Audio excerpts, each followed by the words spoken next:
नमस्कार, जय श्री माताजी। मी धनश्री स्वरवेद रेसिपी मध्ये आपले स्वागत आहे।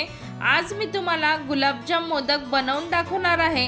मिल्क पावडर पासून तुम्ही घरच्या घरी खवा कसा बनवायचा, गुलाबजाम मोदक बनवताना भरपूर टिप्स आणि योग्य प्रमाण वापरून मी तुम्हाला आज हे गुलाबजाम मोदक बनवून दाखवणार आहे। त्यामुळे रेसिपी शेवटपर्यंत नक्की बघा। चला तर मग आपण रेसिपीला सुरुवात करूयात। सर्वात आधी आपण खवा बनवून घेणार आहोत। त्यासाठी मी 200 ग्रॅम मिल्क पावडर घेतलेली आहे। कुठल्याही कंपनीची तुम्ही मिल्क पावडर घेऊ शकता। 200 ग्रॅम मिल्क पावडरसाठी यामध्ये आपण 200 ml दूध टाकून घेणार आहोत आणि मिल्क पावडर दुधामध्ये पूर्णपणे आपल्याला मिक्स करून घ्यायचं आहे। यामध्ये एकही गुठळी राहता कामा नये। मिल्क पावडर मध्ये मी आता दूध मिक्स करत आहे, त्यावेळेला मी गॅस ऑन केलेला नाही। सर्व साहित्य आपण मिक्स केल्यानंतर आपण गॅस ऑन करणार आहोत। मी मिल्क पावडर आणि दूध मिक्स करून घेतलेला आहे। यामध्ये मी 2 चमचे तूप टाकून घेते। त्यानंतर यामध्ये 1 चमचा मी साखर टाकून घेते। मिल्क पावडर मध्ये साखर टाकल्याने मिल्क पावडर पॅनला चिकटत नाही आणि आपले गुलाबजाम मोदक या खव्याचे चवीला छान होतात।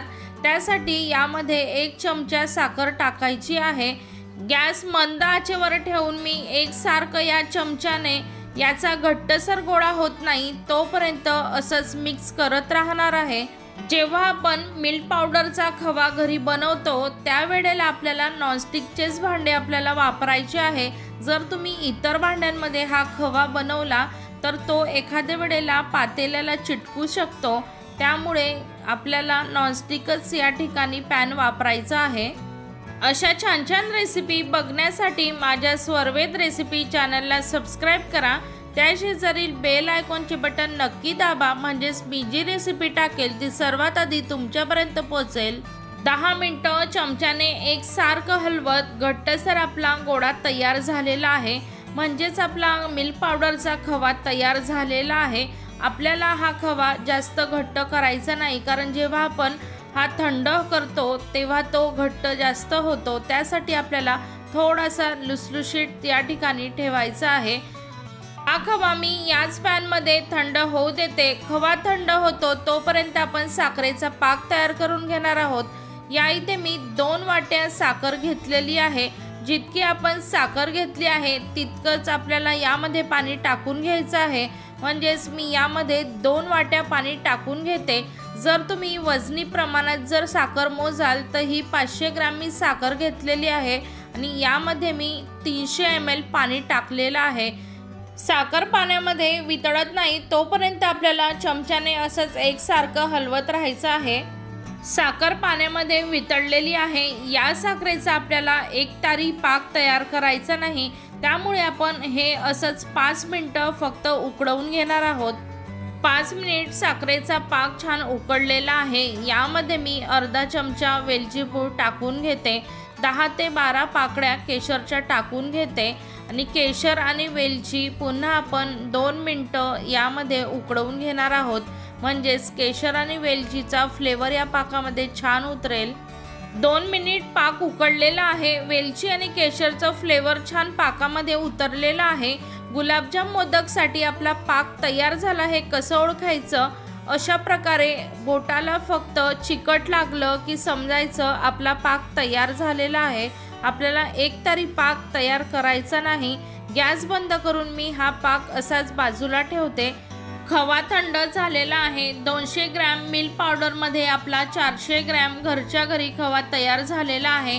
मोदक बनवण्यासाठी मी 250 ग्रॅम खवा घेतलेला आहे।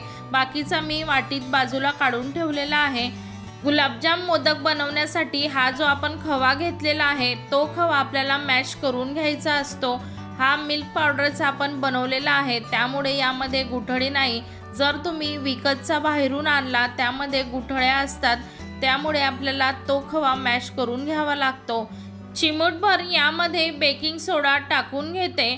अर्धा चमचा बेकिंग पावडर टाकून घेते आणि बेकिंग सोडा आणि बेकिंग पावडर या खव्यामध्ये मिक्स होण्यासाठी यामध्ये मी 1 चमचा पाणी टाकून घेते आणि बेकिंग सोडा आणि बेकिंग पावडर या खव्यामध्ये पूर्ण मिक्स करून घेते। यामध्ये मी बेकिंग सोडा यासाठी घातलेला आहे, आपण जे गुलाबजाम मोदक बनवणार आहोत, मोदक तळल्यानंतर जेव्हा आपण पाकामध्ये हे मोदक टाकतो तर आतपर्यंत साखरेचा पाक जातो, त्यासाठी यामध्ये आपल्याला चिमूटभर सोडा घालायचा आहे। बेकिंग सोडा आणि बेकिंग पावडर खव्यामध्ये मी मिक्स करून घेतली आहे। यानंतर यामध्ये मी 2 चमचे मैदा टाकून घेते। गुलाबजाम मोदकला छान फ्लेवर येण्यासाठी यामध्ये मी 1 चमचा कस्टर्ड पावडर टाकून घेते। हाताला मी थोडंसं तूप लावून हे सर्व मिक्स करून घेते। सर्व साहित्य मी मिक्स करून घेतलेलं आहे। यानंतर आपण याचे मोदक तयार करणार आहोत।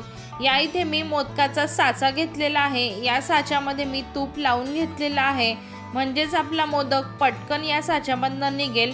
या साच्यामध्ये अशा प्रकारे सारण भरून घ्यायचं आहे।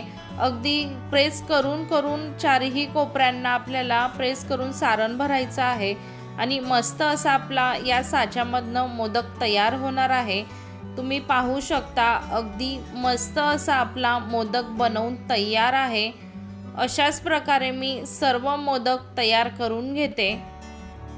सर्व मोदक मी बनवून घेतलेले आहे। 250 ग्रॅम खव्यामध्ये हे आपले 16 मोदक तयार झालेले आहे। आता आपण हे मोदक तळून घेणार आहोत। त्यासाठी मी तेल तापत ठेवलं होतं, तेल तापलेलं आहे। चमच्याने मोदक टाकण्या अगोदर आपल्याला तेल असं गोल फिरवून घ्यायचं आहे, म्हणजेच आपण यामध्ये एक एक करून मोदक टाकणार आहोत। ते मोदक टाकल्यानंतर तळाशी चिकटत नाही, त्यासाठी आपल्याला अशा प्रकारे चमच्याने तेल हलवून घ्यायचं आहे। मोदक तेलामध्ये टाकल्यानंतर गॅसची फ्लेम आपल्याला अगदी लो करायची आहे आणि लो फ्लेमवर आपल्याला हे मोदक अशा प्रकारे चमच्याने तेल हलवून छान असे गोल्डन ब्राउन कलर येत नाही तोपर्यंत आपल्याला तळून घ्यायचे आहेत। मीडियम फ्लेमवर मी मोदक तळून घेतलेले आहे। आपल्या मोदकांना छान गोल्डन ब्राउन कलर आलेला आहे। हे मी तेलातनं काढून घेते आणि आपण साखरेच्या पाकामध्ये हे टाकून घेणार आहोत। अशाच प्रकारे मी राहिलेले सर्व मोदक तळून घेते।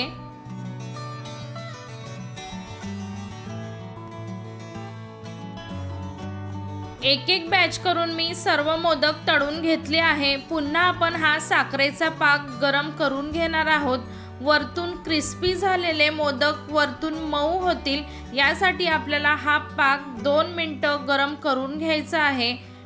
जेव्हा आपण बाहेरून हलवाईकडनं गुलाबजाम आणतो ते गुलाबजाम आतपर्यंत त्याचा साखरेचा पाक गेलेला असतो, कारण ते लोक काय करतात, जेव्हा अर्धा किलो खव्याचे किंवा 1 किलो खव्याचे गुलाबजाम करतात ते सर्व गुलाबजाम ते तळून घेतात। तळल्यानंतर ते सर्व एकाच वेळेला पाकामध्ये टाकतात आणि अशा प्रकारे पाक 2 ते 3 मिनिटं ते गरम करून घेतात, म्हणजेच गुलाबजामच्या आतपर्यंत त्यांचा पाक जातो। त्यामुळे आज मी तुम्हाला ही प्रोसेस सांगितलेली आहे। 2 मिनिट लो फ्लेमवर साखरेचा पाक गरम झालेला आहे।